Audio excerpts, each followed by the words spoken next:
My goodness. Talk no more, none of that shit. I'm gonna let you say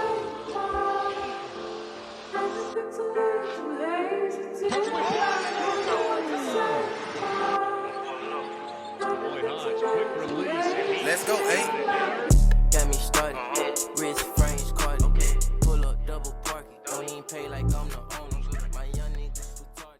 Yo, what up, guys? We're on the clock. It's Caleb back again. Julian is out. Unfortunately, he may join us in the middle of the pod, but I'm joined by a very, very special guest. I've been trying to make this one happen for probably about a year, I think. We had like something on the books last year, maybe, but I got Arman. Also, you may know him on Twitter as PistonsDraftTalk. It's a pleasure to have you on, Arman. It's good, man. It was good. I'm blessed to be here. Hopefully we get a good 45 minutes in just talking about the Big East. So yeah. excited to be here. Yeah, like you said, we're going to be talking about the Big East and, just in terms of, college basketball wise, there's a lot of people to have on a pod better than yourself. So I'm happy to have you here. I got to talk to your brother on an episode of The War Room. We talked through some international guys, but this is a little bit of different pod. We're not really, crossing over any of the guys from there because this Big East conference is a little bit more set in stone. A lot of returners, not a lot of young guys kind of taking like the main stage, I guess I would say. Like we got guys like Klingon and Kalkbrenner and Godaro that are all returners. So not a lot of freshmen in this conference, but I think it also is an interesting conversation because there's a handful of teams in here that could be national championship contenders. Right. And I think that we'll probably have to start with the defending champs, UConn. What were your thoughts? A lot of people, were just raving about Klingon last year. But what are your thoughts about him, coming back to school? Could have been maybe a first round pick last year. I don't know what your opinion is. But yeah, it's kind of up to your own I guess analysis. What do you think of him? Yeah, no, I mean, Klingon, I think over time he showcased that he's, a reliable option, and he as serviceable as he was in the start of the season, he grew throughout the season, and he just kept on getting better and better throughout the season. And he's massive as well, 7'1". I don't know his pounds by top of my memory, but he's really dynamic and he moves well as a big, his drop coverage big as well. So I think coming back was a needed stage for his game because you saw his production as a freshman. It was limited, but it was also good. And he definitely could have gotten drafted. However, he has the risk of, becoming maybe a late first round pick, maybe even a early second round pick. Instead, this year he comes back to UConn, leads them to national championship again, maybe. They could win it again. Who knows? But They have the for at talent. least right, they have the talent too. And I think for their production, at least, Klingon's good enough as any other big in the whole country, and his numbers are gonna go up, his stock's gonna go up, and he has a chance to get picked higher in a weaker draft because last year's draft you had a ton of great talents, and I'm not saying this year's draft's gonna be bad per se, but I think the top of the draft is gonna be a lot weaker, so there's more opportunities for Klingon just to move up. So I thought it was a smart decision for him to come back, and for UConn you needed a guy like this to come back, so it's definitely going to be a pretty good season for him, and very excited to watch him. Yeah. From my perspective, I was pretty high on him early. I just thought he moved really, really impressively for how big he is, being 7'1", 7'2", maybe, with a healthy amount of weight on him and a good strength, gets up off the floor well enough and could be a prolific shot blocker if he kind of continues to work on his foot speed and kind of finds his role and what type of pick and roll defense he wants to play at the next level. But yeah, I think he summed it up well. He provides like a nice floor production for a UConn team that really, they lost Sonogo and they lost Andre Jackson, but really returned a lot of crucial pieces that, in my opinion, were, kind of a huge reason why they were able to, have such a great run throughout the tournament. And you need pieces like Alex Caravan and Tristan Newton to kind of get that longevity into a tournament run. Do you have any thoughts on Caravan or Newton Newton coming back as a 5th year and Caravan going into his sophomore season for UConn. Yeah. Tristan, start off with him. He's gonna be the main offensive engine, I feel like, for this team. At least he's the main ball handler for most of the stretch. You can kind of put Castle in that situation too, but you lose Andre Jackson, who I thought was the most important player on that team, and he did pretty much everything for them. And Tristan Newton was obviously a big role for that team, so now I feel like his role is going to be a little bit expanded. So he's gonna have to do a little bit more creating, a little bit more playmaking than he did last year. And I still think he's good. I just don't think he's showcased enough that he's gonna have that kind of type of impact that Andre Jackson is gonna have. And so I do think they're gonna ask a lot out of Tristan Newton, and I think he's just going to be a big step. He's going to have to step up a little bit of the weaker areas of his game has to improve. But I think he is really good for what he is, and if he can expand a little bit on what he did last year and get a little bit better, he should be a big impact for them this year.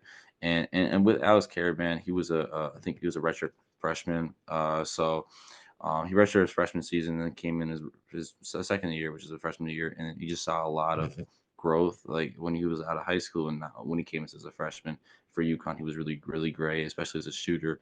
And he relocates, he moves, he does a little bit of everything on the offense and defensive glass. So he's another guy where I look at him, Newton, and Caravan. That's a pretty big, like pretty talented big three for those three at least. And you also have more guys like Cam Spencer and Castle, but we can talk about those later. But for now, I think what you said about Caravan and Newton, I think both of them really, really big seasons last year with the chance to get even better this year. So really, really in on those two as well.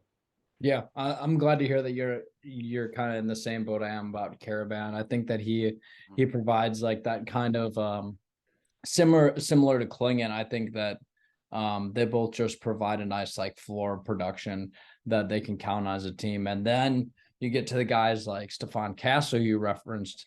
I referenced at the top kind of where he looks like a legit combo guard prospect that kind of is taking the storm as possibly a top 10 guy in some circles. Where you kind of add on Castle? I know if Julian was here, he'd rave about him. Just we really like his patience, decision making, change of pace. I think that he's going to be a prolific guy attacking the basket. I think he's going to be a fine playmaker in the pick and roll with Klingon. What are kind of your first return thoughts on some of that tape? Yeah, Castle, really, really strong. Really strong player. Gets downhill with ease, and he does a lot of things as a playmaker. He's 6'6", but he can also, he can slash, he can shoot, he can play make. I do think I have a little bit concerns with his game. Is he does tend to go downhill too. Like I feel like for his guard, since he's a lead guard, so he's gonna have to try to balance both being as a creator in the perimeter and go downhill. But I think throughout his high school and UA film, it's a lot of going downhill without a plan really. And a lot of those type of guys, you have to figure out how to balance both. And Mm-hmm. Castle's not a great shooter, but he's not a bad shooter. He's like a 34% kind of guy, which is solid. If he can stay in that kind of realm of a 34% shooter, attack downhill a little bit more instead of going downhill with a plan, and also as a playmaker, can he get to 2, 3 assists, maybe even more because he was a really good playmaker in high school. But high school ball is a little bit more relaxed and stuff. So I think Big East is definitely going to be a very dynamic switch up for him in transition. But I think he's talented enough to figure out the transition, and I think he's going to be really, really, really important for them. But yeah, I think he's good. Top 10. I've watched a lot of his film. I think top 10 maybe is a little bit too high. I feel like a lot of the pushing of that is because how weak this draft is. But I think he Yep, still I has to agree. prove that he still has to prove to me that he's worth a top 10 pick. But I do think he's definitely a first round pick. But we'll see how it goes for him. But I think a lot of this is going to be asked for him, and I'm hoping he can deliver that. Yeah, I couldn't agree more with how you phrase that. I think some of these guys that are semi-flawed prospect, but kind of a lot of these plus size guards are getting tossed up like Garway DeWall, and we'll talk about him in a sec. Who I think he might be slightly better than Castle, is still getting thrown up into top 10 conversations. I just think it's a little bit too rich for my blood with some of these guys, especially when we haven't seen him play a minute of college basketball yet. But I don't know. Is there either of I kind of just agree for the most part with what you said about Castle. Just gonna have to figure out what his role at the next level is gonna be. Is he gonna be a combo guard? Is he gonna be a lead point guard? Some of his decision making is gonna have to reflect that. Jaden Ross and Jalen Stewart, do you like either of their games? Maybe even Solomon Ball. Do you think any of these other freshmen that they brought in could be impact guys? Signore, maybe? Okay, yeah. So I'll start off with I think Solo is definitely going to be out of those names. I think he's going to play the most. I thought his high school tape and EYBL film was very impressive. He's a high level athlete. I do think he's got to prove as a shooter. And his handle is a little bit, loose, and I think he's gonna figure out at least. Though I feel like the way they'll play him is at the three, because I don't really want him to be I mean, they already have the handlers for that, so I don't really see him, being a handler. And I think he's a high level athlete. So defensively, he's figured it out. Offensively, if you just develop a little bit of more consistent three ball, he should be, at least a quality productive off the bench freshman for them. And then for Jaden Ross, which is actually he's a brother as well, who's in the 25 class. Both of them, it's been mainly Jaden we're talking about here for UConn. He's another high level athlete, and they picked up a lot of high level athletes for their freshmen. But Jaden Ross is a high level athlete who he shot a lot better this last season in his senior season. I think it was like 38% from deep, and so he can if he can continue to showcase that he's a consistent threat as a shooter, slasher, playing off ball, making the right plays defensively. He's going to be another, I think, a productive freshman off the bench. And then Jalen Stewart's a little big body, 6'8", 4", who can play in the post but also stretch the ball. Create his own shot. He's a little bit of everything. I think defensively he's got to get a little bit better and more focused and defensively because I think he can be a good defender. It's just got to be, more of a mental thing. But for the most part, yeah, I like these fives, and obviously Singray is the last one I'll talk about. But I think he's just not going to play too much personally. But again, he's got the position, he's got the height, so and position of need, and he's got the height. So we'll see. Because they're Yeah. not really a clear backup center, but we'll see. Yeah, I think more the point that I was also trying to get at is they have a lot of these guys that are kind of coming in and filling complementary roles, which I think is pretty positive for their outlook as a team. If, Ross or Stewart pop in the front court, or even off the wing for Ross, that's just another guy that they can add to rotation, get in solid minutes, and I think will solidify their chances to maybe make another run at it. A team that I really enjoyed last year, and maybe have a little bit of bias towards, but if UConn's the team to beat, the team that I have as my dark horse is Marquette. And I don't know if it's a dark horse in, maybe like definition terms, but I think of people's like expectations of the national landscape, I think Marquette is a pretty solid dark horse, and I'm I want to start at the top with the guy who I would pick as my Big East Player of the Year. And I don't think it's maybe because he'll have the best numbers, but I think it's because he has the most impact. I don't think that there's a better pure point guard in the country than Tyler Kolek. And it's a huge talent pool to draw like one player from. Yeah. Mhm. I think you get what I mean. Just setting guys up, running the offense, going into his senior season or maybe his junior year. Is this his junior year?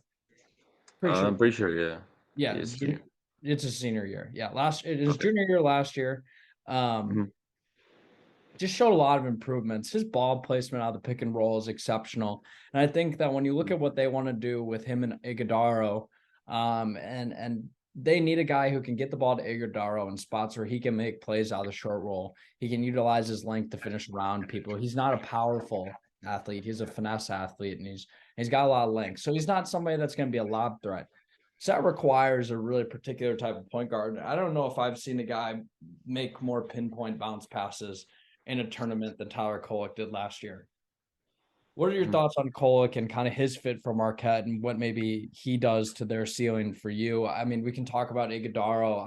I'm a huge Cam Jones guy, so we can spend a moment here on Marquette, but give me kind of Yeah. your home breakdown, your scouting report on Kolek. Okay, yeah. So Tyler, at the year before, I remember I was talking to someone who was connected with Oso. We were talking about how Tyler's got to really, really improve as a person because he was not bad as a sophomore, but he wasn't great. And I think for at least Oso, Oso would grow if Tyler would grow as well. Hmm. That was kind of the thing we were talking about. And so Tyler grew. He got so much better in one season, and so did Oso. He improved as well. So, like you said, there also needs a guy like Kolek for him to thrive and Kolek to thrive. And Tyler understands the game fundamentally, and he understands how to play. He understands how the defense plays, and he understands how to utilize that, how to attack, how to figure out how to score, how to He's a play. gamer. Exactly. He understands the little aspects of the game, and that's not a lot of guards understand the little things that had that coaches utilize on offense. So he figures that out and he understands it. And I feel like for Kolek at least, he's not going to have NBA level athleticism, and so I mean that's not going to knock him as an NBA player. Like I said, there's been a lot of NBA players that don't have NBA level athleticism, and that's not going to throw him off. I think the way he understands the game on that level is going to at least get him the shot to play in maybe a He's two got way, to maybe shoot it. he's He's got to shoot it to be a prospect. that's what I was gonna say. He, I he was shot gonna it say much that. better last year. But he's gonna have to shoot it around the 30, high 30%. Yeah, I mean, look, the thing with him is he was really really good as a playmaker. Obviously, and obviously doesn't he cause much turnovers as well. I think he shot 40-ish% last year, like 2.7 or 3 attempts. I'm not 100% sure what the numbers were, but it was an improvement. And if he can stay that kind of consistent level as a shooter, but maybe take a little bit more shots because at the end of the day, he is the lead. He's a lead guard who I don't think has a crazy good handle, but he has a handle that's effective enough for him to get to the spots, for him to make plays for others, for him to, I mean, I wouldn't say he's a great creator because I think there's other guys on the team that create shots, but he understands how to, at least, like I said, get guys set up. And Got there's no one 40% as, on 3.3. So I mean, and yeah, had yeah, 7.5 assists, and right. that's a 3.0 assist to turnover ratio. Yeah, like the most important thing for a playmaker, PG is just to find your guys and get plays set up for them, and also at the same time get your own. And he does both of those things at a high level. So again, he's just one of those guys that the hype with him is real. I think he's shown that he's at that level, and I think he's gonna stay at that level. And I think for Marquette keep having him back is the most important thing, and they got him back. And then we could talk about Oso now because I was gonna say Oso's also as important as he is because he does everything honestly, besides shoot the ball. That's the one thing he doesn't have yet. But he does everything else. I mean he's a fantastic defender. He especially in the drop coverage, he's a fantastic shot blocker as well. He's also he's a really good playmaker. He's a really good passer. He knows, especially when guys like Cam Jones, for example, or it was Chase Ross did a lot of these back cuts, and they would have also bring the ball up and pick and roll, and have those guys cut, and also has a one-handed dimer every single time, and it was something that the whole Big East couldn't really figure out, and Marquette just kept on using that. Shaka Smart kept on using that for Oso to be as effective as he is, but also he can make quick reads as a playmaker. He's an elite thought threat. He's pretty much every single aspect that you want for an NBA big. I mean, he's not tall. He's 6'9". I mean, obviously tall, but for NBA bigs, 6'9", there's only so few starting bigs that are 6 foot, 10 or lower. But for the most part, I think Oso figures it out. He understands the game just like Kolak at a high level. He plays great defense. He plays with high energy, and so he's just the guy who never really. When every time he's in, he just never really get any bad production out of him. Yeah, I couldn't agree more. I think Mhm. when you're looking at a team that you want to build in college basketball, you want the high efficiency passing point guard who can shoot it from deep with Mhm. efficiency. You want the big man who is an effective and serviceable shot blocker, somebody who can make some plays for you on offense, get his own shot out of the post. And where maybe he's not the greatest rebounder, maybe not the most incredible shot blocker, he gives you a little bit of playmaking. And I think that's a fair trade-off, especially when you look at some of the complementary pieces on their roster. It's like I don't really need Oso and Tyler Kolek to go out and shoot, more than they're comfortable or get to spots in the floor and take shots they're not comfortable with, because they got an absolute torch of a scorer and Cam Jones. And for the third player for us to be talking about is a guy who was all Big East second team last year. Mhm. It's like That's huge. this Yeah. team is good. And they lost arguably, my favorite player on this roster. I'm sure he was up there for you Oh, with Max. Maxence Yeah. Prosser. He was I'll pat myself on the back. I was definitely, Mhm. had him in the lottery a lot higher than, maybe even I thought I was going to, but definitely a lot higher Mhm. than a lot of other people. And it's just because it's so easy to see how these pieces on this team fit together. I think they got guys that are ready to step in that role. Guys like Joplin are ready to take on that type of responsibility. Yeah. And like Al Amadou, but I'm curious what your thoughts of Cam Jones are. And I think that he out of the three of these guys, if there's somebody that could sneakily turn themselves into a draft prospect, with a couple good stretches of games, especially later in the season, Cam could be that guy. Yeah. I would still say out of those three, I'd probably be highest on Oso. Um, a lot of buzz is going to Cam Jones coming this junior season. He had a really really big sophomore jump from his freshman season. But I mean, you said it. You can't really value the type of player that he is because he's such a great shooter. He's such a great shooter. He can, again, go downhill consistently with ease. He just does a little bit of everything offensively. But for the most part, he's a great shooter. Mhm. And that's so effective because you have an elite playmaker. You have an elite big, and then you have a guy who can fill it up whenever he wants to. He can go for He's also 30 an whenever he wants. exceptional. I think one of the most Yeah. underrated area of his game is Hmm. just get into the Hmm. hoop and get into the other side of the glass, attacking the Hmm. baseline. Yeah. Just a great reverse layup finisher. Really, just Hmm. a nice piece of his game that he has, and just seems to never really get sped up on the inside. Always kind of absorbs contact well, and I don't know, man. Yeah. I like his well-rounded scoring package. I think Yeah, he's effective. And then for the rest of the team, I mean, there's even without those three, you still have a really solid roster. Mhm. Um, First off, I'm gonna start off with the guy I think has the most chance for a breakout, and that's Ben Gold. 6'11", athletic, freshman. He's from New Zealand, and then he took the jump. Not the jump, he transitioned to play college basketball. And I mean, I don't think his freshman season was gracefully like I gotta pull it up. I mean, it was efficient, but he didn't play a lot of minutes. But again, like I said, he's six I've foot. heard He's some six foot good things. 11. Yeah, he's 6'11". Moves really really well. Mhm. But I do think we're in that stage where a lot of bigs that are 6'10" plus are just starting to move really well. That's sort of a developmental standpoint when in a younger age they're trying to get going, and especially when the guys transition into high school a little It's bit something that more. me and your brother were talking about a lot. Yeah, yeah. That's just what is the growth throughout every single decade in basketball. There's something that happens that is a big developmental standpoint. And I think for at least the next couple of years, it's going to be big. Start to I'd say get a from lot like more. Mhm. 2014 to maybe like 2 years ago or 3 years ago, it was just adding the three ball to every position, really space Yeah, more. And then yeah. That's now it's adding the pass dribble shoot with mhm. size at every position. Yeah, and also work on mobility.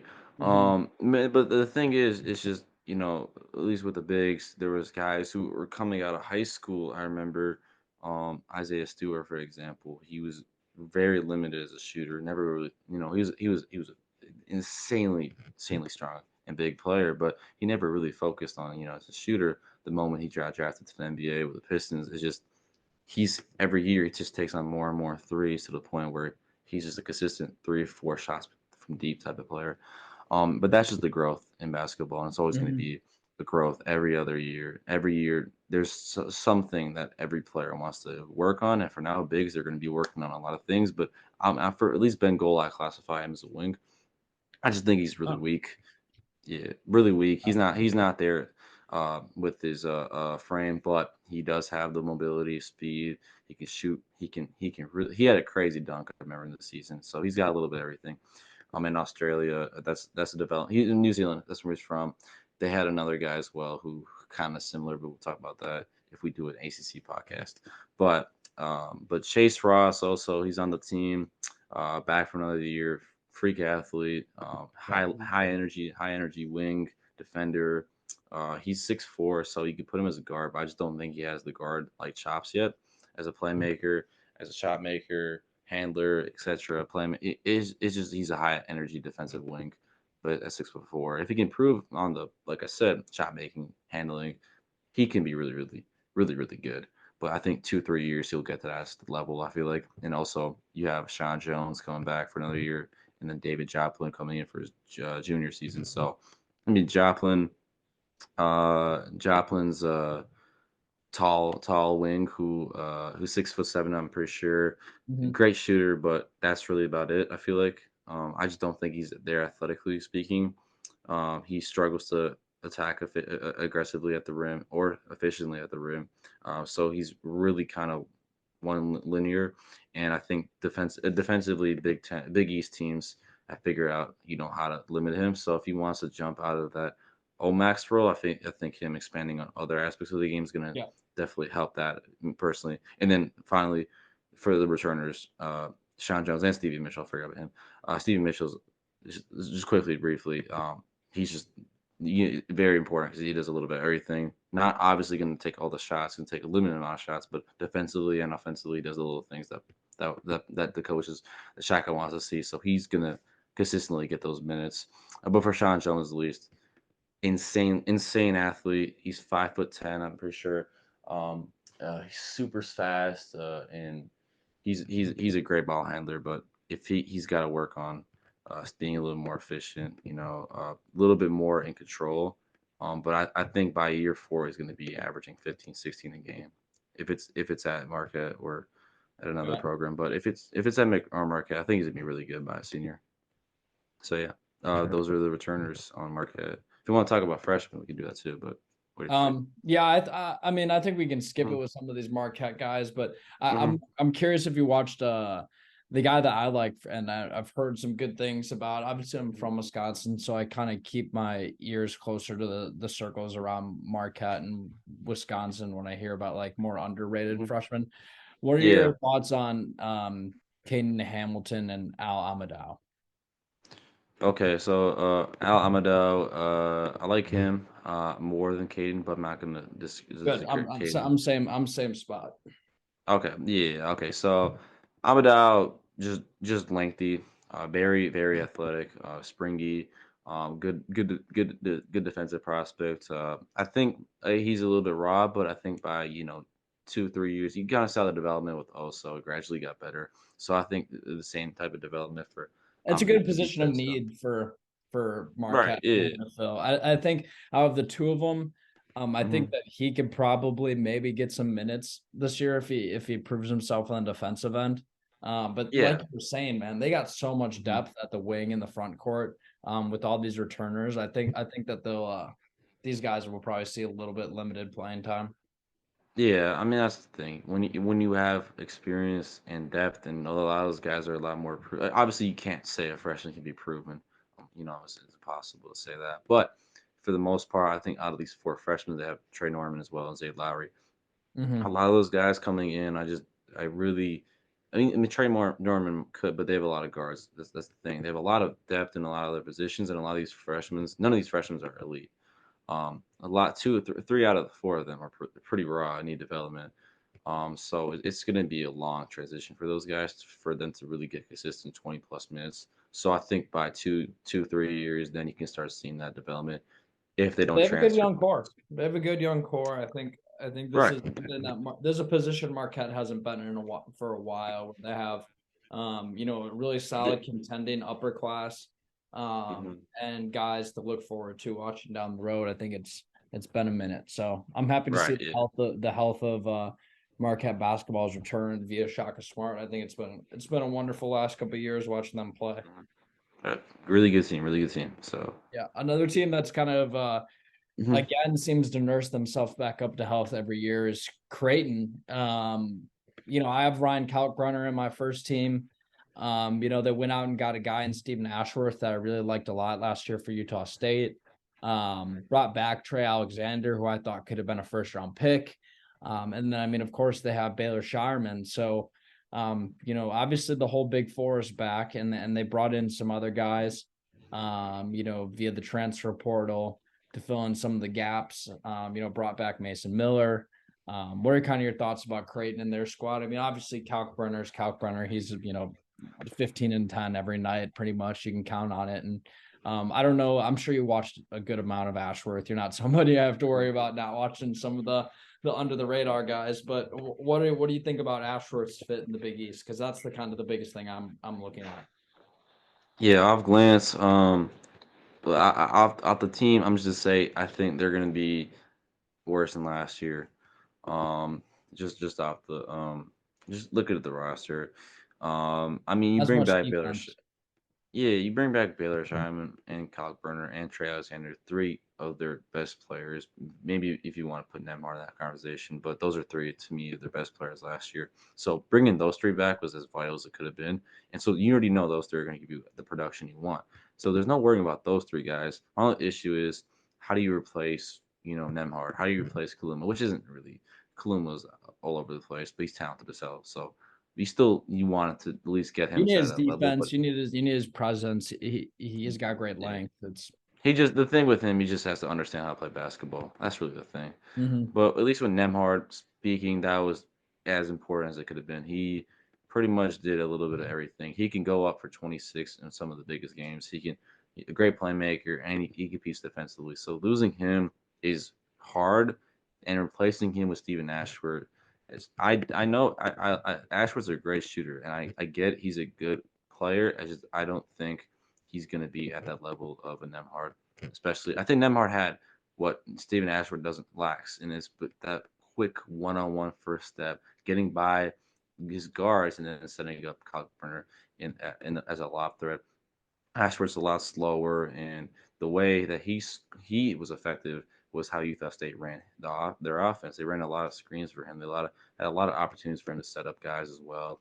And so Creighton played a completely different brand of basketball, and that's fine. But I think Ashford, him in Big East, by the way, talking about they this is the most athletic of the conference that has been in years. So Ashworth is going to take a lot of transition points, and he's older, so we'll see how that goes. But personally, I like him. I don't think him replacing Neymar is going to be as effective as a lot of people are He's projecting. not as good of a And the, playmaker, but I think yeah, that'll match the shooting.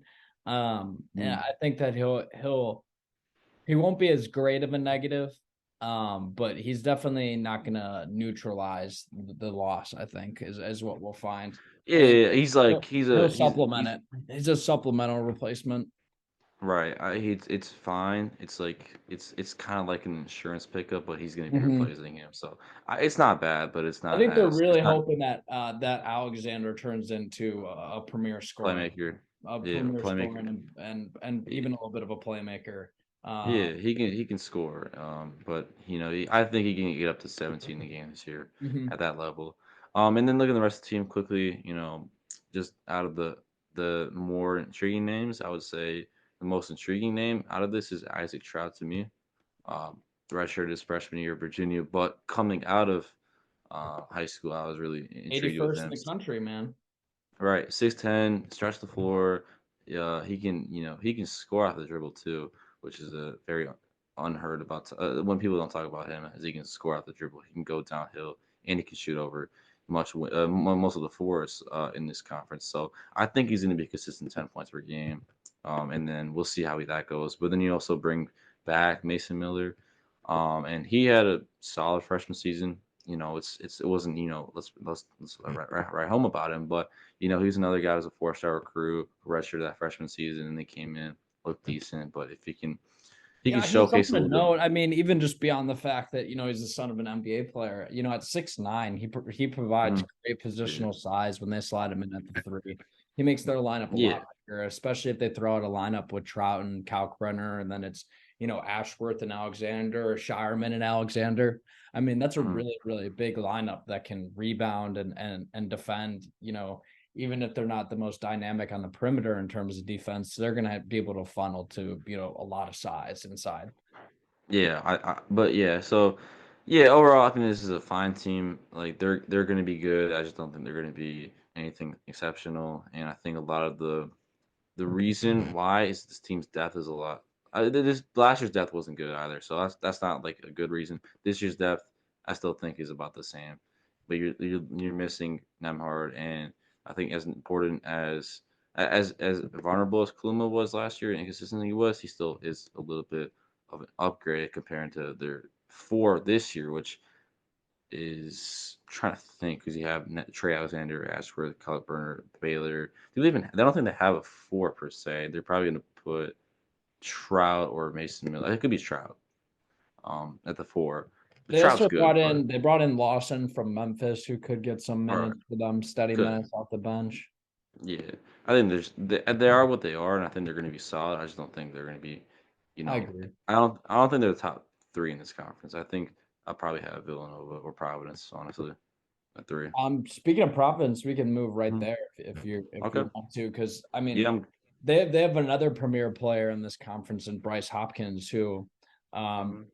has just continued to take his game to the next level every year. Corey Flight Jr. is a great player. Devin Carter is a great player.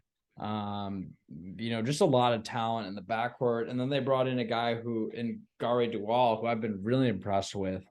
What is kind of the ceiling for this Providence team? They don't have really the traditional um premier front court presence that I tend to think of with them, but they have a lot of talent in the backcourt. So what are kind of your thoughts?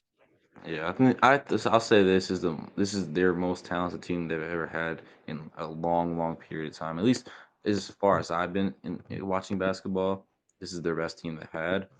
And so it's just a team where you don't want to mess this up. They have a very very talented player in Hopkins, and Hopkins is a prime example of when you're coming out of high school, go to where you want and not go to the biggest name brand. I think he could have just chose a school that really wanted to utilize his game, and Providence was that, and they are still that. So he's going to be really good. I know it was a coaching change, but Kim English is a great coach. Off the record, he's also a really really good developmental player developmental. So, I'm sorry, my bad, but really good player developmental guy, and so he brings in most of his guys from George Mason and Justin Fernandez, Josh Adoro, Gaines, and I think all three of those are going to be impactful. But for the point now, I think their biggest and most important like make or break player is how well Duval is going to be. How is he going to live up to the expectations that are put on him? Because out of high school and well, he didn't play any of the main circuits, but he did play circuit balls, not the main ones. But he played really. He's got a very unique skill set. 6'6", 6'7", can handle the ball, can play make, can defend, is athletic. So he has a very NBA level skill set. If he can prove and show the production that he's, a consistent contributor, I think that's going to open a lot for Providence. I don't think he's the 14, 15 point per game score people are putting on. I think he's more so like 9 to 10 to give you about 6, 5 rebounds, 3 assists, a blocker game, that type of production. If he can give you that type of production, that's huge. Then you bring back Devin Carter, obviously, an elite defender, a very underrated just athlete as well. He's a great athlete. If he can improve that 3 point shot, I think he's an NBA draft pick. Mm-hmm. Which is I think he is, and also you bring back Jaden Pierre, who I loved as a freshman. Even though he didn't play too much minutes, he's a great athlete, very very very good playmaker. Not exceptional, but he's a good playmaker.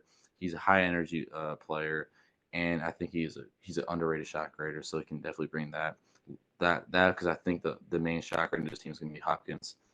And so you want a little bit of both Peter Wall to bring that, and then just to name some more, I guess Castro was a sophomore freshman last year.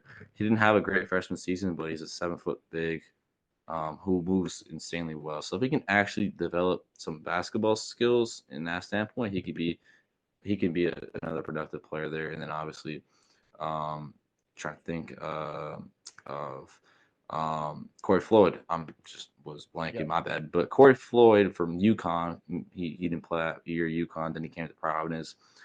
He looked a little bit lost in those first couple of games. Then he started getting more of a rhythm. So now the minute increase could happen. So if he can show that he's a consistent off the dribble, off the threat scorer, a lot opens up for Providence. But I just think they're like, to me, I think they have the talent, they have the youth, they have experience, they have depth, they have a coach who wants to win, who's young, who plays a great brand of basketball and a refreshing brand of basketball too. So I think they have all the makings to be number one in this conference.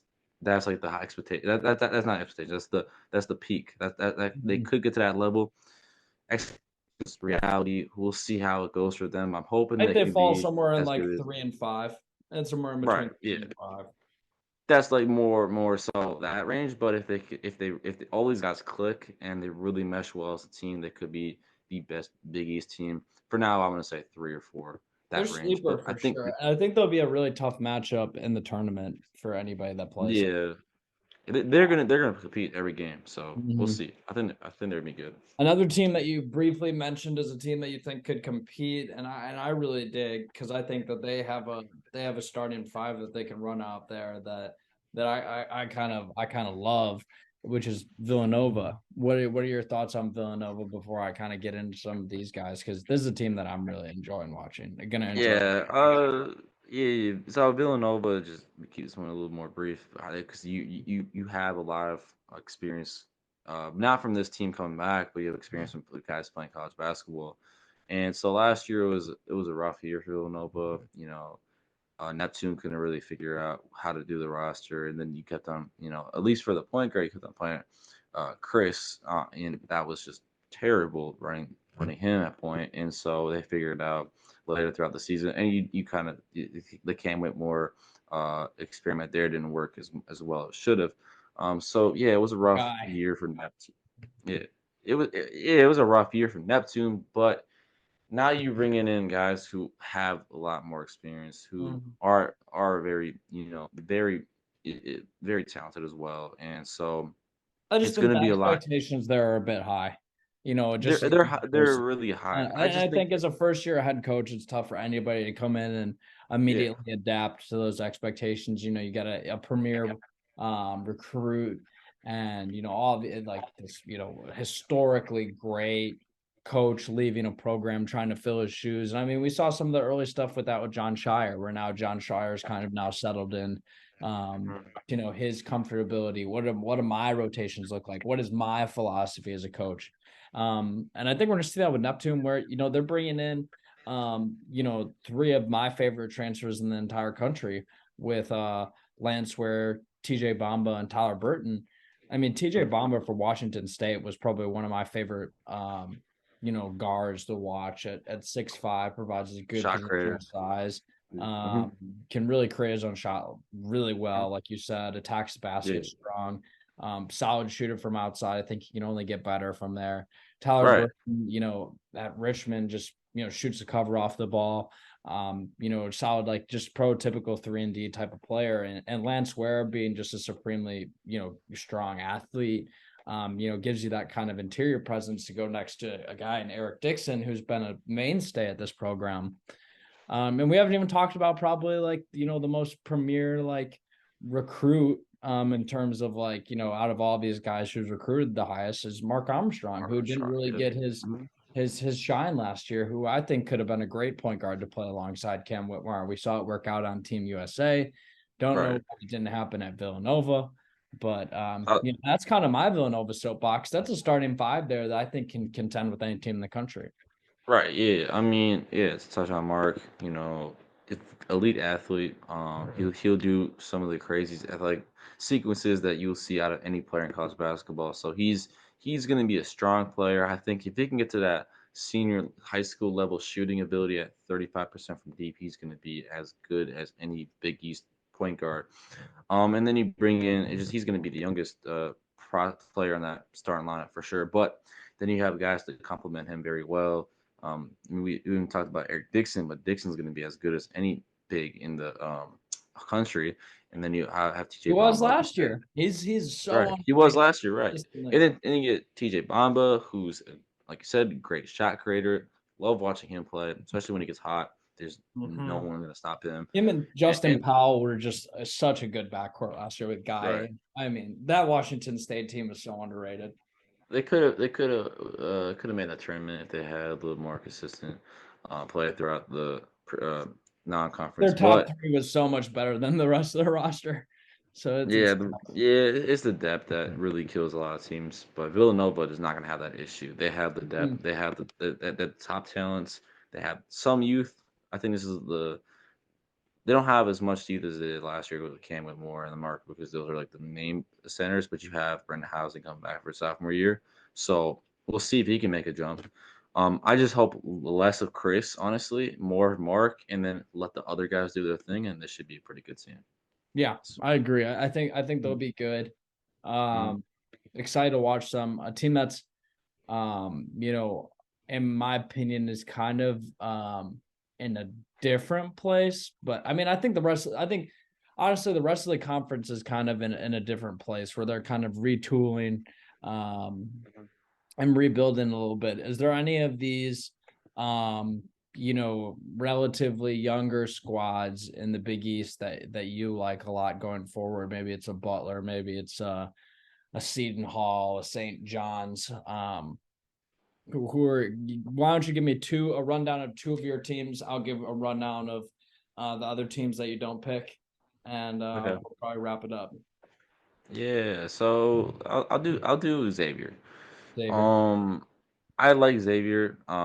Just off the record, I think losing Fremantle and Hunter is just as brutal as it could be. But like 2-3 weeks before the season, but you do have a lot of youth on this team. I think this is the most freshmen out of any on any team in the conference that they have. They have an insane amount of youth, and you have experience as well, still playing. I'm not too high on Quincy Oliver. Just to put that out there. I wasn't really impressed. He's a good scorer. I just think a lot of shots that he does take, he's just tough shots, and he consistently I saw throughout the summer and their exhibition, not exhibition, secret scrimmage or whatever it was reported. He had a terrible showing there, but I'm not gonna take too much in that consideration. Secret scrimmages, you know how they are. But at least Mhm. those two summer games they had, it's just it was a lot harder for him because he's not the number one option anymore, and a lot of the way that he scored was him having the ball in his hands. So if he's going to play off ball, which was never really consistent, he's got to show to me that he could be a consistent off-ball scorer. And then because Davion McKnight's the main usage player, he's the main handler. He's a good player. He knows how to score. He knows how to create for himself and others. So he's going to be fine. You're also bringing back Desmond Cloud, who I thought had a really solid freshman season, who Mhm. has a chance to be an insanely good sophomore Him season for and me. Cam And Craft, both of them.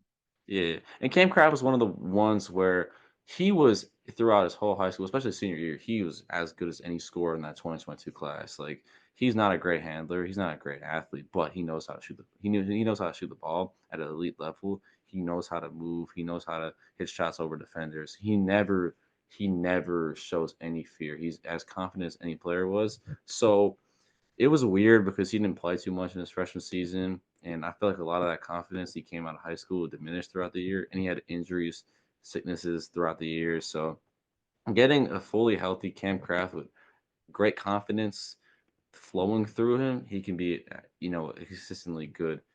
If it's off the bench or starter, I think it could be off the bench.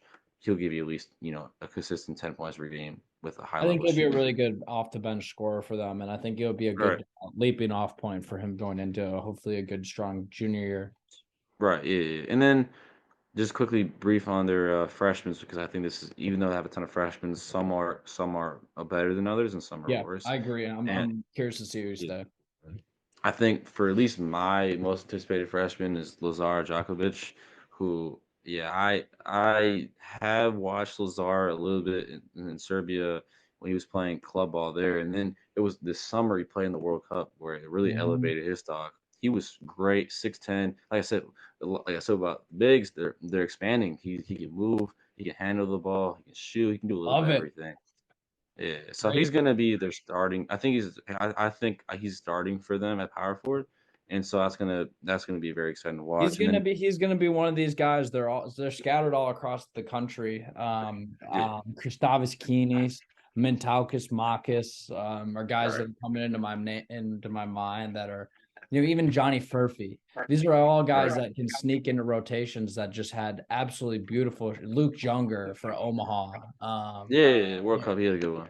Yeah, so Yeah, it's a lot of these guys that are just they're sneaky good. They've had sneaky good summers, and they're coming in, and they're only getting more confident dribbling into right, shots and dribbling into their playmaking. So, like you were saying before, I think it was a great thing to harp on is this mobility with some of these big men is just getting stronger and stronger. Great player to emphasize. I didn't mean to yeah, interrupt. yeah, it's all cool. And I mean, like I said, with Lazar and coming in with again, you said with the international guys in FIBA this year, a lot of guys got recruited out of FIBA. Mm-hmm. Uh, and a lot of guys got recruited out of FIBA.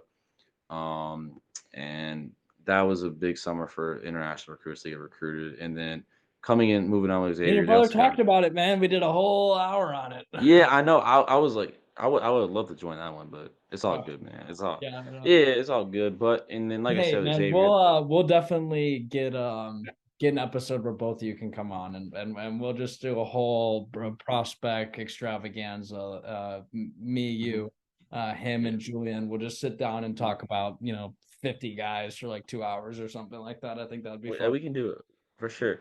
And then I was gonna say because I was getting to my point, I totally forgot. But then Xavier also picked up like two other international recruits. I think three actually. No, two. Um, I mean, Nima from Lithuania, he played Division 2 over there, Lithuania. He was decent there, so maybe he can give you production off the bench. And then Sasek Skani or Siani, I'm not great pronouncing names. Even though I'm from, but my parents are from another country. I still can't pronounce any European names. But Sasa, he played for Slovenia, and one of my boys played there, Slovenia too. I was hoping he would get recruited to Slovenia for Xavier, but yeah, Sasa should provide production off the bench, and then you have Dalen Swan. I think is the most versatile freshman besides maybe Garwood do well in the whole conference. He can handle the ball. He's athletic as hell. He play make.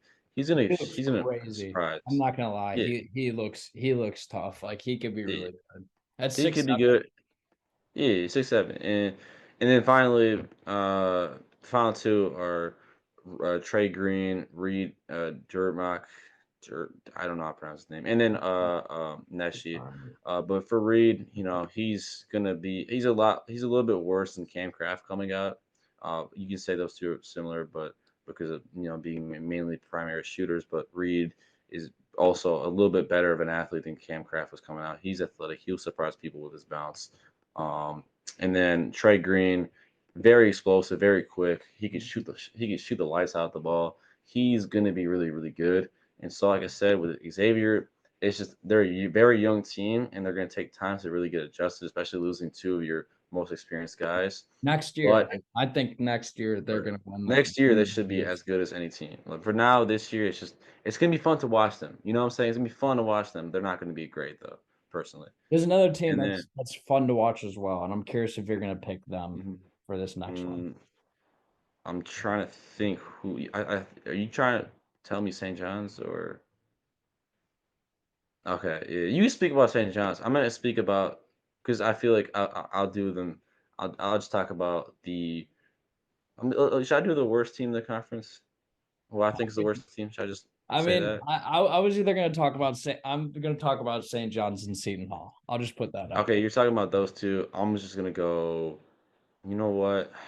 I I'm mean, trying. if you give Churchill Abbas some love, then I mean I'll let you talk Mm, about DePaul, but I'll do DePaul. I'll do DePaul. Why not? Butler's cool, but I mean I don't really know what they have there on their roster that's worth watching this They have a lot of mid-major guys coming in. With next this, year. that's Or another one yeah, that's next year.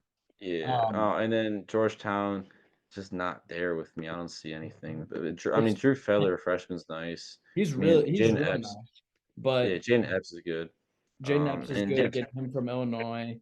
Um, but Ryan I'm just not. Brumbaugh is going to be good from Texas, but I mean, they didn't bring in any like recruits to like strengthen their backcourt, which is their biggest problem. I mean, so Yeah, that's the thing. They're just lacking a lot. But I'll touch on DePaul real quick because why not? I go mean, they ahead. have. I'll wrap it out with Seton Hall and St. John's. All right, yeah. So DePaul, I mean, they're not good. I'll be real with you. They're just not good. But they They're going to have a be fun lot of. though.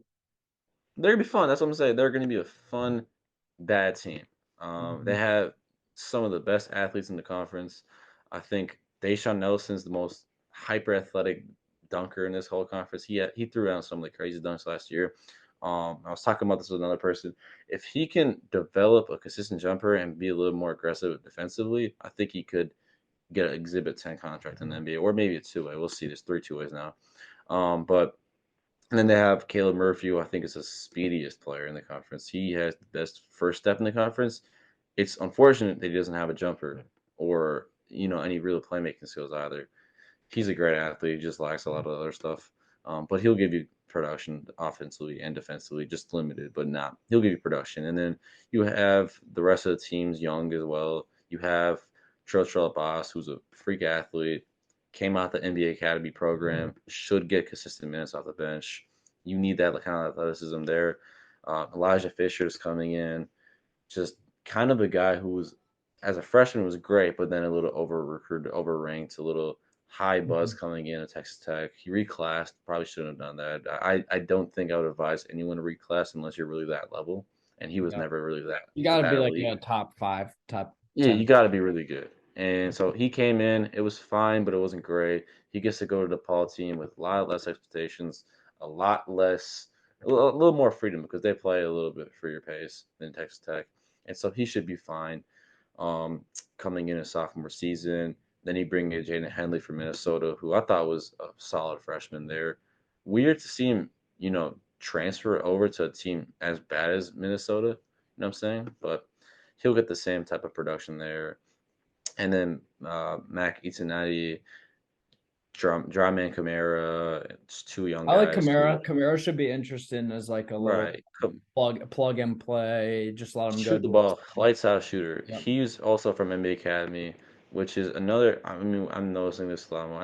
As long as NBA Academy's been around, it's been recruited heavily. But for Yeah, the it's a past big couple thing that I years, put in my preseason notes. I was really right, noticing. I mean, another yeah, academy guy that you talked about with Ben Gold, and I don't right, think there's any other ones in this conference, but DePaul's got yeah. two of them here. Both of them NBA Academy Africa last year graduated. Yeah, that's the thing. Like, it's not even this conference, but it's like all around the whole country now. Every single player that probably came out of NBA Academy who is at least decent enough are on a Division One roster. Which is, Hmm. again, if you're an international kid trying to go overseas, I would suggest go to the NBA Academy because it's really hard to come out of club ball Really because, refine your game. Really try right, to yeah, take as yeah, many extensive routes that you can, mhm. to get the most I just time to play the Yeah, game. I Because just it's love only I going to just get love how better. I just love how worldwide basketball is, man. No Hmm. matter where you play, you're gonna be seen, and it's just everyone's talented. Like everyone's getting as talented as it is. So I'm just enjoying the process a lot of these guys are taking.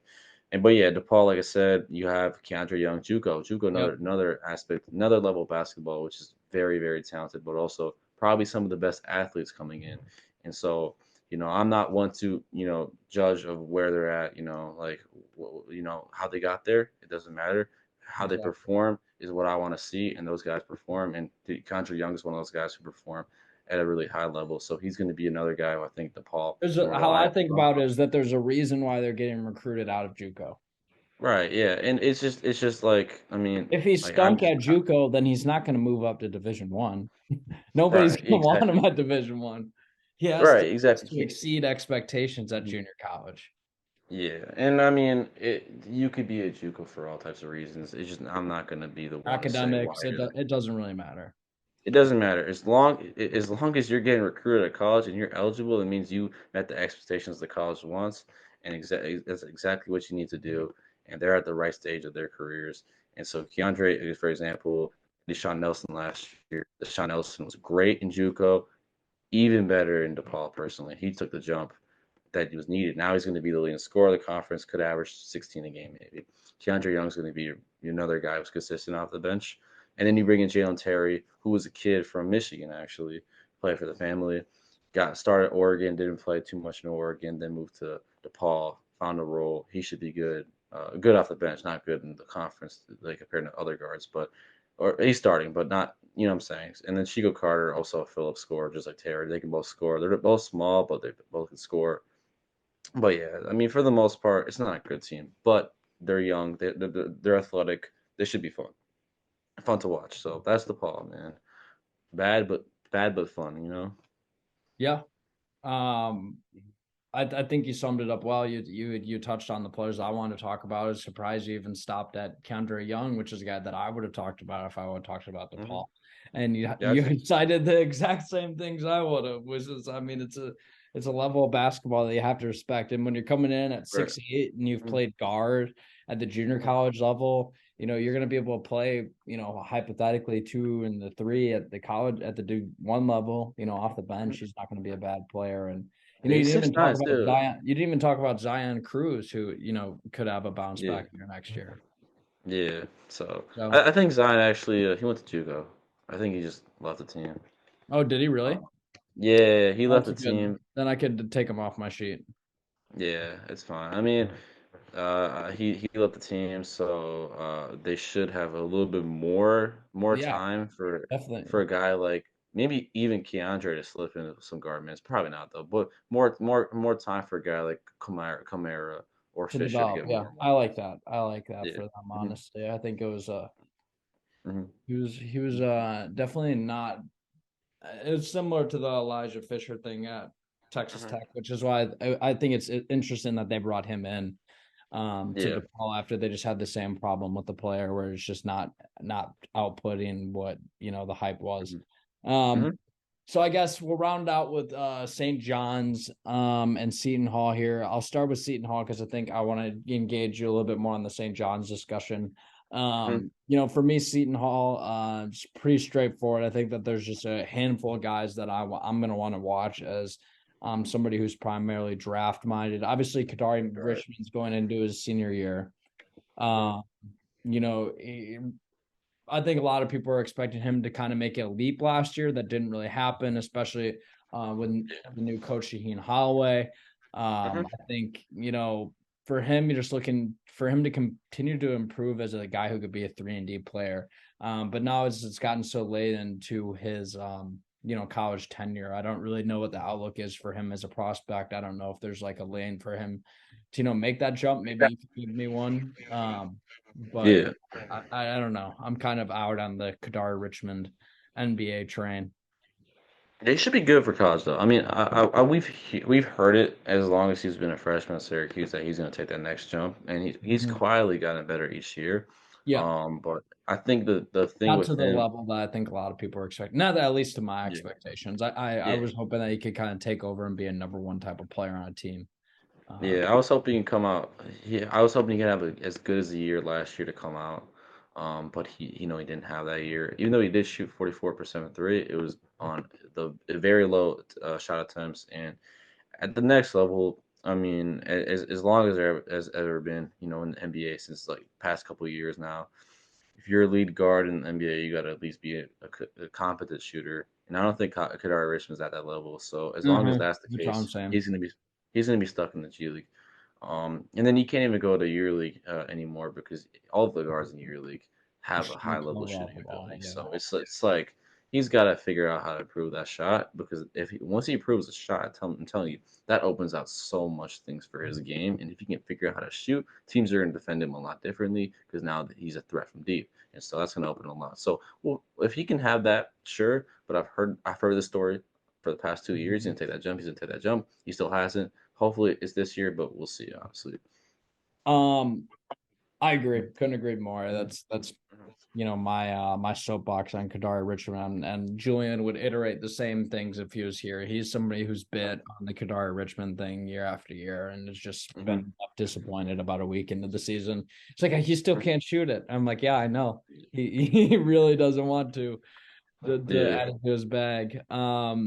Seton Hall, another team that went out and got some international guys. Hmm. Arda Ozdogan and David Tubek. from Turkey and South Sudan, respectively. Mhm. Both of them pretty big guys. I haven't watched any of two back, but I know Dogan is can kind of do a little bit of everything. Good rebounder, decent paint presence. Pretty sure he's got a pretty decent shot from mid range. Haven't dug into a ton of film on him. Maybe you could help me out there. But one guy that I do love that they brought in that I want to put you on to, and I'm sure that you've watched though. I just everybody in the country just like I do, so it's like Mhm. it's tough to catch you off guard with somebody. But Elijah Hutchins Everett, the junior transfer big man out of Austin P, it was Mhm. probably one of my favorite mid-major players in the country last year. At Mhm. 6'10", 6'11", 240, 250, can score at all three levels. Good jump shooter off the catch. Great screen setter. Solid defender in space. With the 6'10", at that type of frame at 240, he's going to move people in the paint and he's going to be able to get easy shots. Um, yeah, a guy that I think I'm looking at some of the mid-major centers that are transferring up. Ali Khalifa comes to mind, who's transferring, from Charlotte to BYU, who's BYU. moving into Yeah. obviously the Big 12. Mhm. I actually like Hutchins Everett more than Ali Khalifa. And I think it's because there's so much more off-ball offense. Yeah. Hutchins Everett isn't near the level of playmaker as Khalifa is, where Khalifa is, one of the more dynamic playmaking post presence in the country. I think where Hutchins Everett, make up for that is on defense, where he's a little bit more solid of a shot blocker, a little bit better of an Mhm. athlete. But I think gives Yeah. you similar return shooting wise and spacing wise. And should be a nice little piece for the student hall team that if, with some of these international guys they're getting, brought in a transfer from Boise State who I liked a little bit and really, really limited playing times last year and Sadar Q Nganga from Angola. Um, Yeah. he was a pretty highly touted guy coming as a prospect in high school out of Arizona last year. Yeah. Um, That's also yeah. so I don't he'll want to be jump you. good, and I just think that Mhm. they could be a good team the next couple of years. Isaiah Coleman, Talented. is a solid recruit out of Mhm. Virginia. And they got solid guards, Jaquan Harris, Jaquan Sanders. Um, both of them will be fine. I think this team's got a nice little core that over the next couple of years, if Shaheen Holloway can coach some of these guys up, especially in the backcourt and the defensive end, they could be good. They could contend Yeah. in the Big East tournament. I don't think they're they're moving mountains or anything like that. Nah, no. I mean, they're fine. This is a fine team. I mean, they got youth, they got experience. They're not great, compared to other teams that have that structure. They're not great. I mean, like you said, you're high in Everett. I like Everett. I thought he was good for the first 2 years in his career at Austin P. I was hoping he was going to take that jump. You know what I'm saying? He had a good freshman season, Mhm. exactly the same sophomore season. So hopefully it's an improvement, but it's hard to take the jump from Austin P to Seton Hall and expect him, get 16, 17 a game. But Yep. he's gonna be consistently solid. And Gonna be then like a 12-8, 12-9 type of guy. And if he yeah, shoots decent splits, it's like, how can you be mad at him? exactly. And then touch on the freshmen just a little bit because why not? I'd say Coleman. I would say is, to me by far the best out the bunch of the freshmen. I think he's very talented.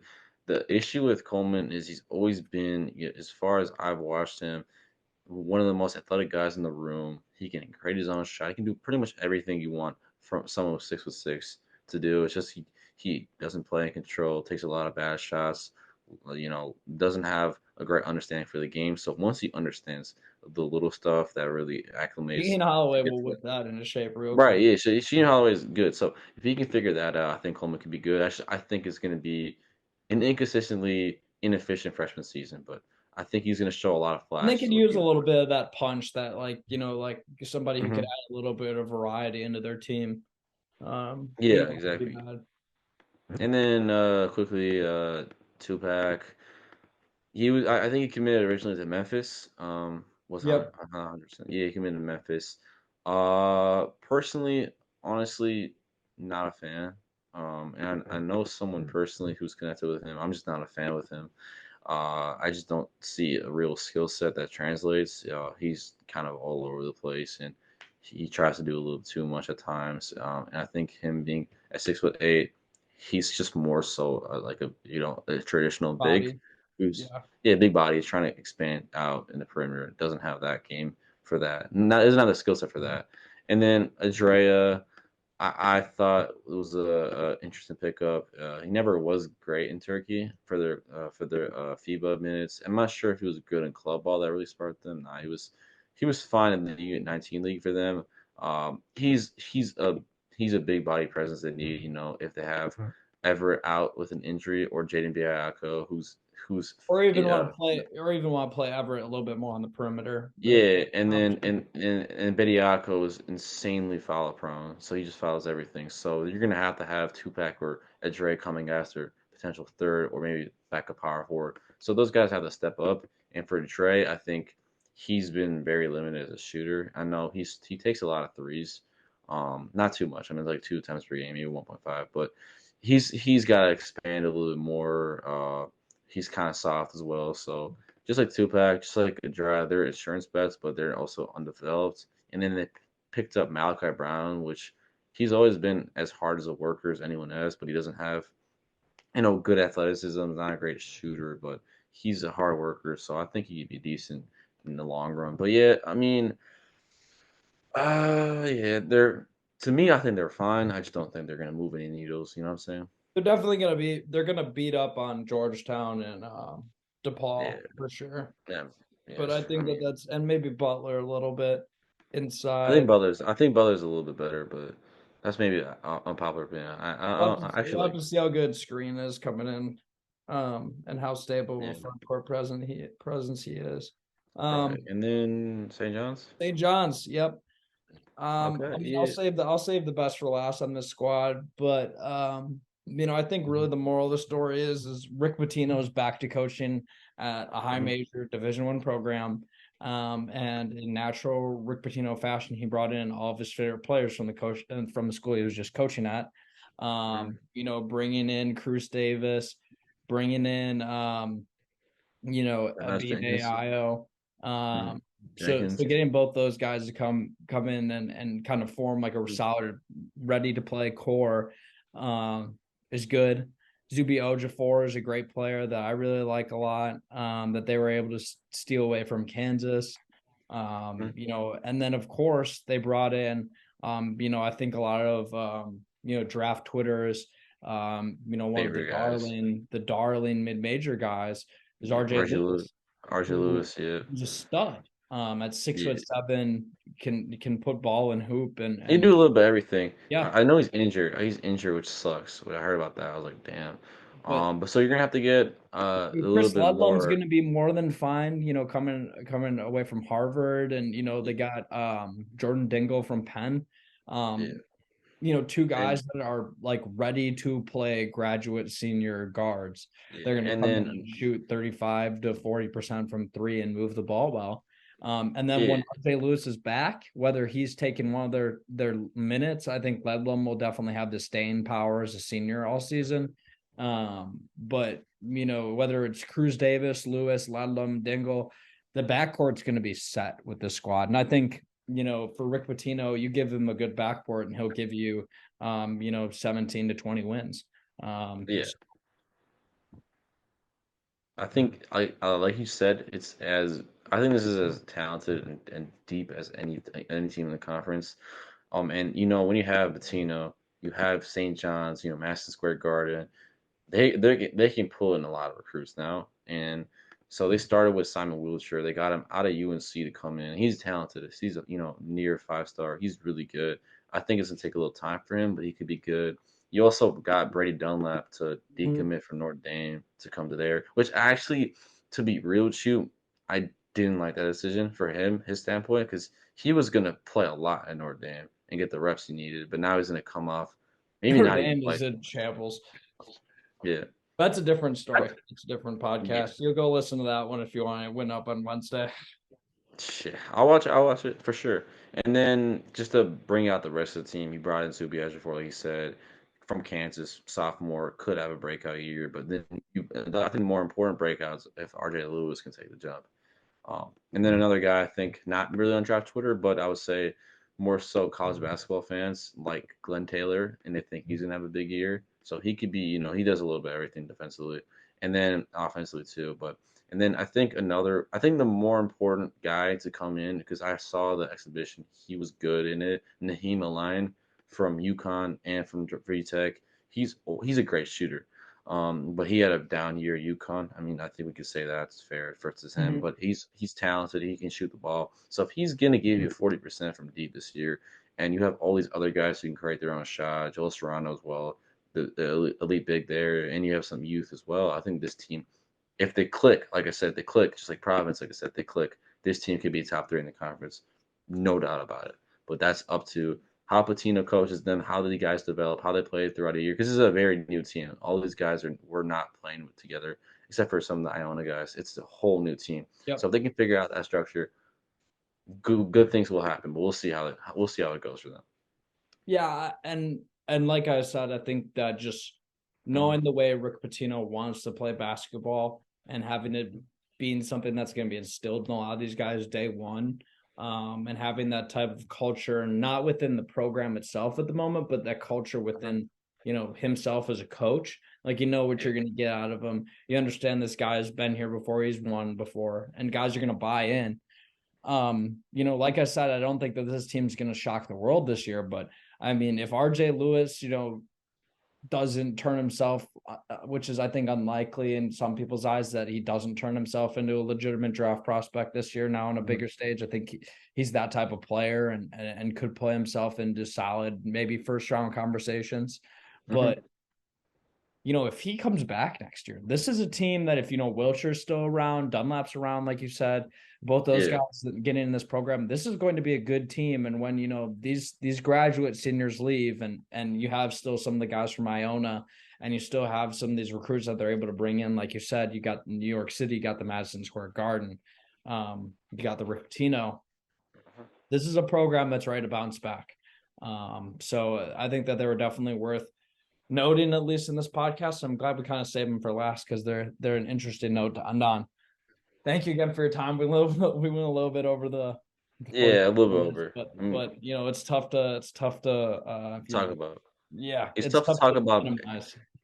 It's tough to not talk about basketball for a long period of time. You know what I'm saying? Yeah, Just love the game. dude, So. I hear you. I love the game. I'm glad to always have people on that love it clearly as much as I do. And there's few people whose work I respect as much as yours. Appreciate that. You're a must follow on Twitter, and I'll drop it in the description. Wishing you good luck to the start of your season. Scouting wise, I'll be making sure to watch everything that you got going on. I think everybody who tunes in should as well. If you got anything to plug, any written work, anything, I know that you're mostly a Twitter head, but if you got anything to plug, feel free. Yeah, I mean, you can plug the Twitter. I have an Instagram too. I switched it from I call it PDT Media, and so I just post the same stuff I do on Twitter. Try to build personal relationships with the players on Instagram. I think it's easier to build that relationship on Instagram. But yeah, I'm just gonna keep staying focused, keep doing as much as I can, and hopefully, maybe 2, 3 years, 4 years, I'm working for a college basketball team full time. So we'll see. I'm hoping for the same thing for myself here in the next couple of years as well. So, but hopefully everybody listening can wish us some luck on our journeys. And it's always good to talk to people that are working towards the same goals. So, stay well, Martin. Thank you for your time. All right. We're off the clock. All right.